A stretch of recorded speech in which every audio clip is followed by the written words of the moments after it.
You're listening to Wanna Coffee with Kai Alicia. And Adriana. Talking Random. sensible Shit.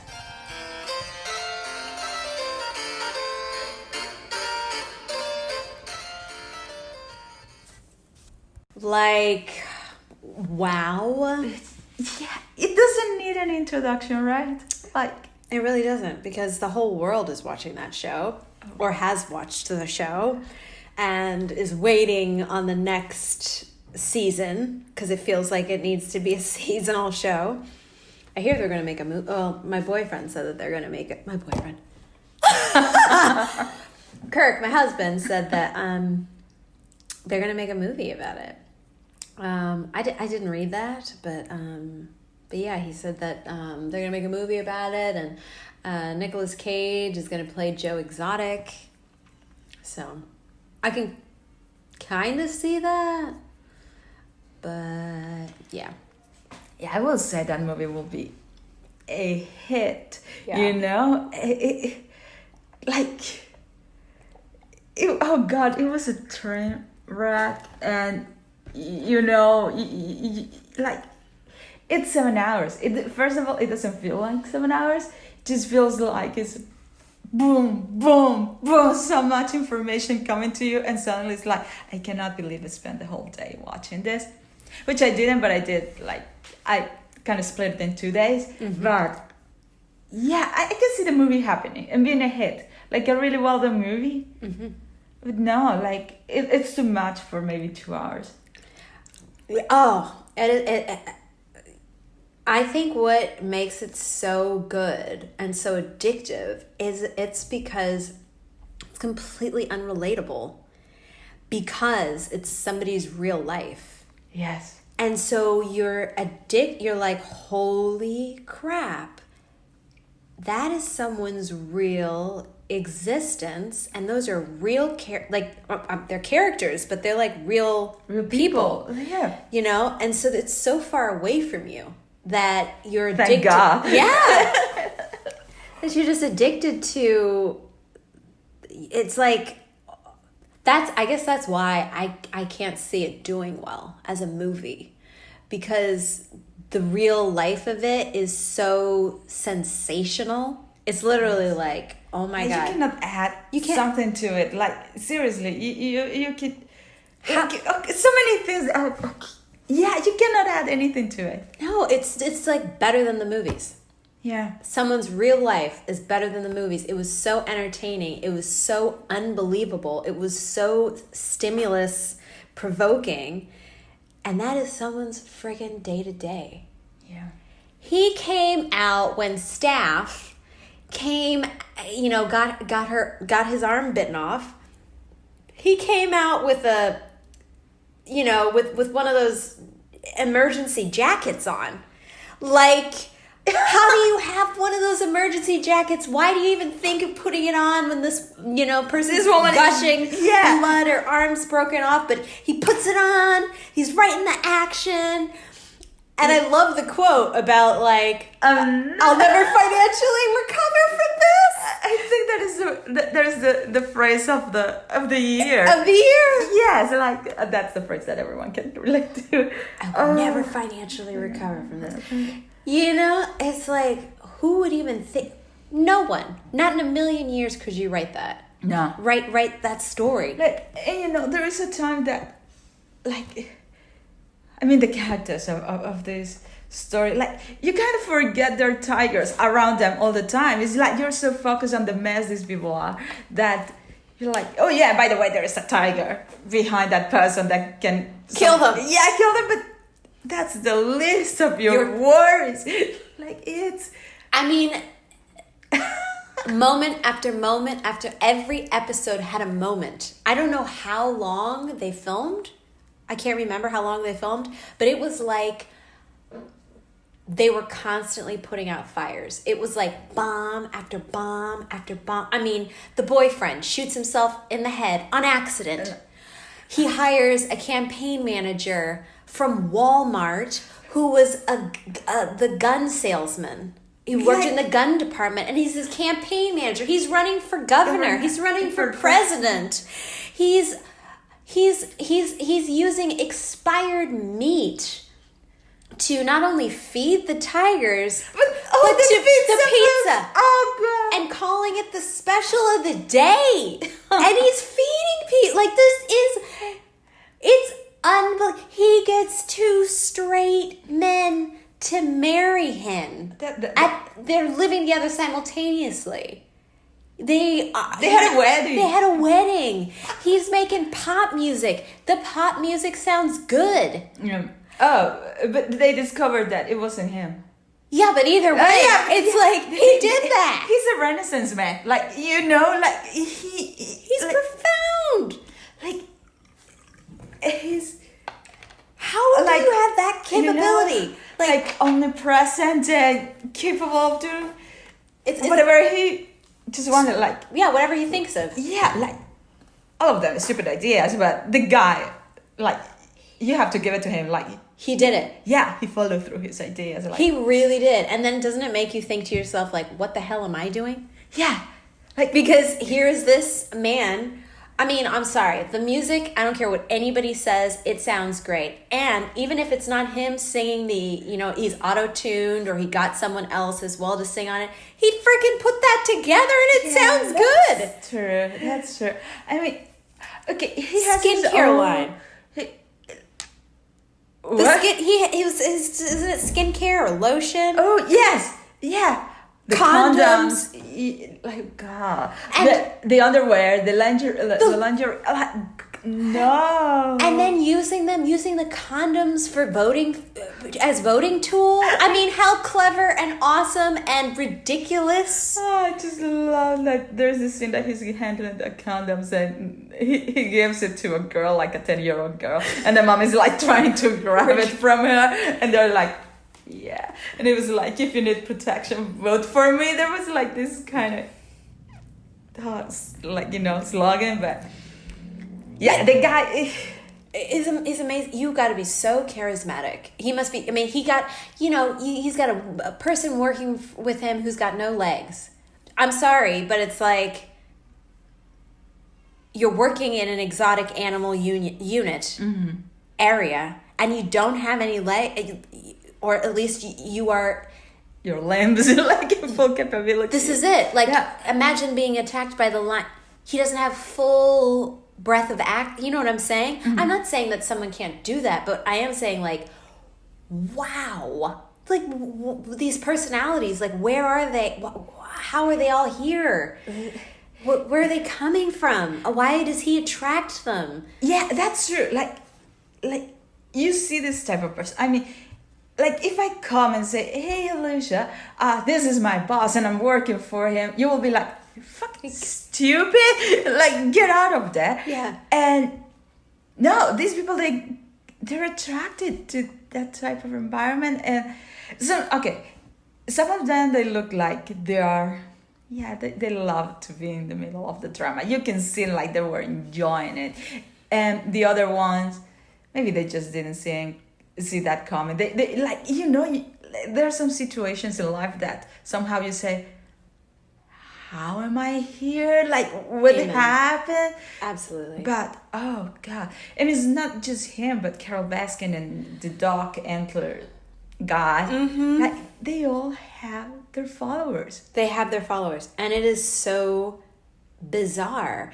And, your boyfriend, Fraser, he raised such a good question. Is it like, are these people attracted to this idea that it's exotic animals, or actually are they attracted to these personality types that have these zoos with exotic animals,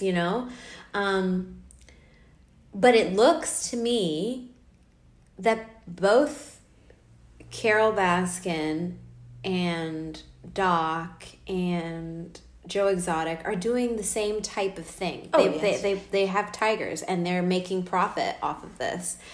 But their followers and the people who go to see them, they're different. They seem to be more in line with that particular owner's views. Yeah. Or they seem to be more that type of, Carol Baskin's, like, people who went to Carol Baskin's participants were very, like, they seemed they appeared very socially conscious, very animal rights, like, progressive in that way. I'm volunteer. I'm trying to do something good. But yeah,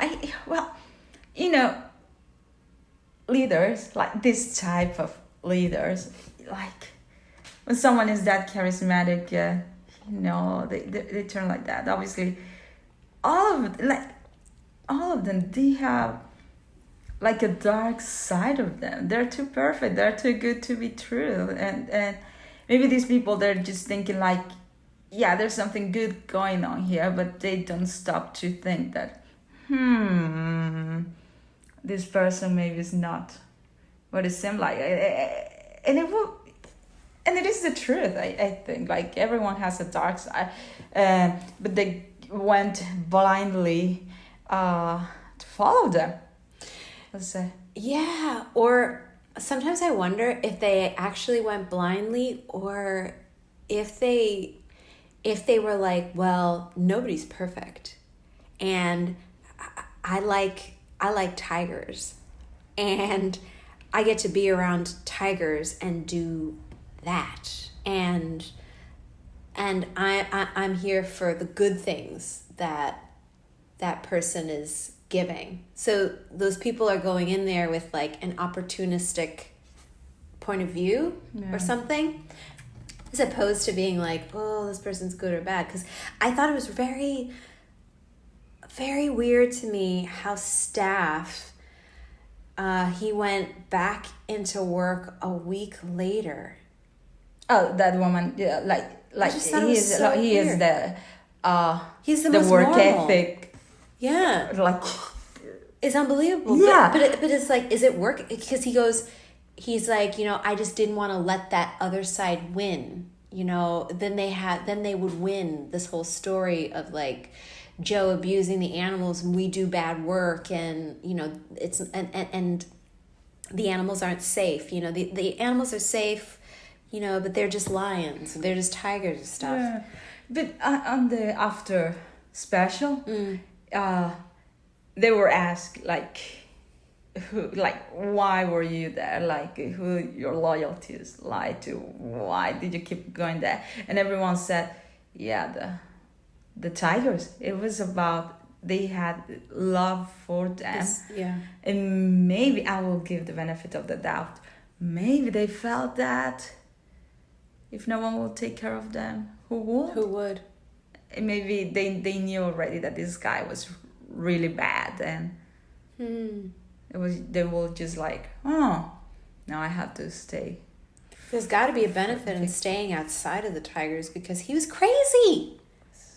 Joe Exotic was crazy. I think along with Carol Baskin, I know that people have very different opinions about many of these people. I was about to call them characters.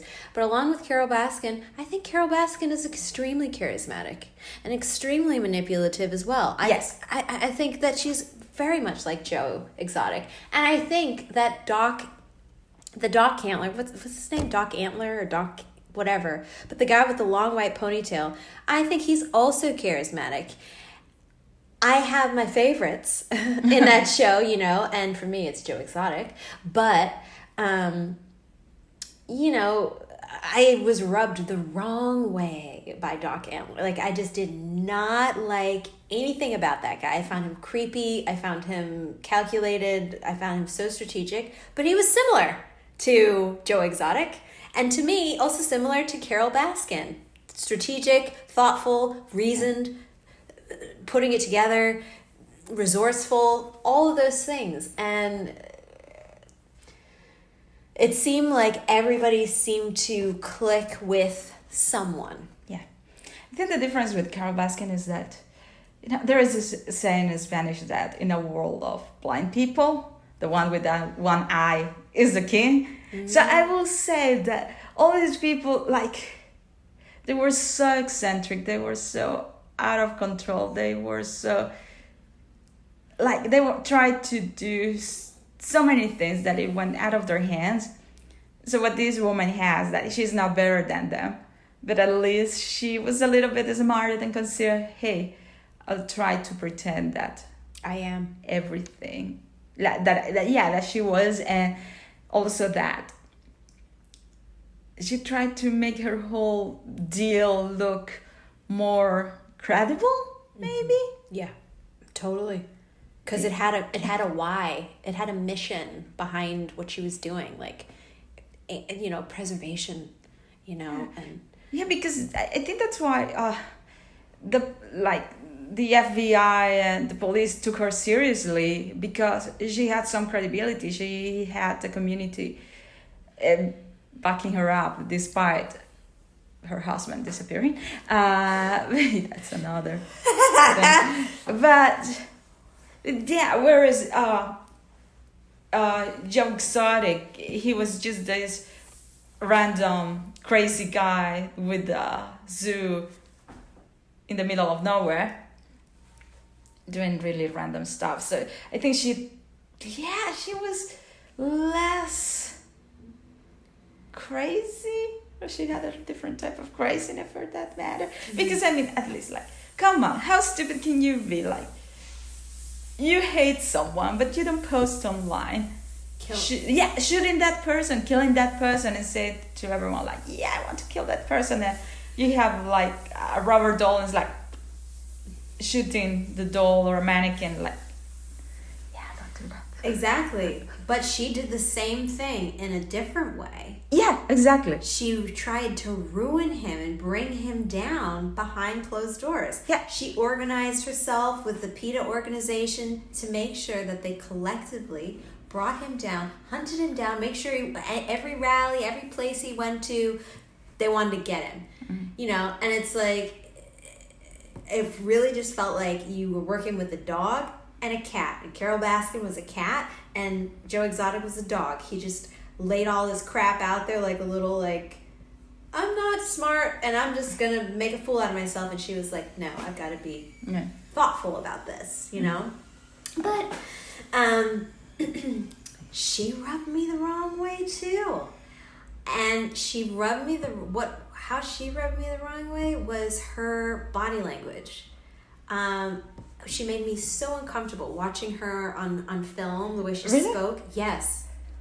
The way she spoke, the way she carried herself, like the way her husband was around her, and how defensive she was when they would like maybe be talking or she'd be talking and sort of relaxed in a particular position. I always found her body language to be so bizarre when he would come around. It would be like, what are you doing? Yeah, she was like dominant, right? Like dominant, and like, don't touch me. Don't yeah, that's true. And I found and he just seemed like such a like, I will do whatever you want. Yeah, I will dress on a Fred Flintstone kind of suit and oh my god. Yeah, I'm married with you and that, and get pictures of me being a dog, a tiger, but like all those pictures, God.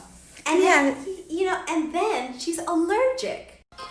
Thanks for listening. We want to know what you think. Send us your comments and follow us on Twitter and Facebook at #WannaCoffeePod.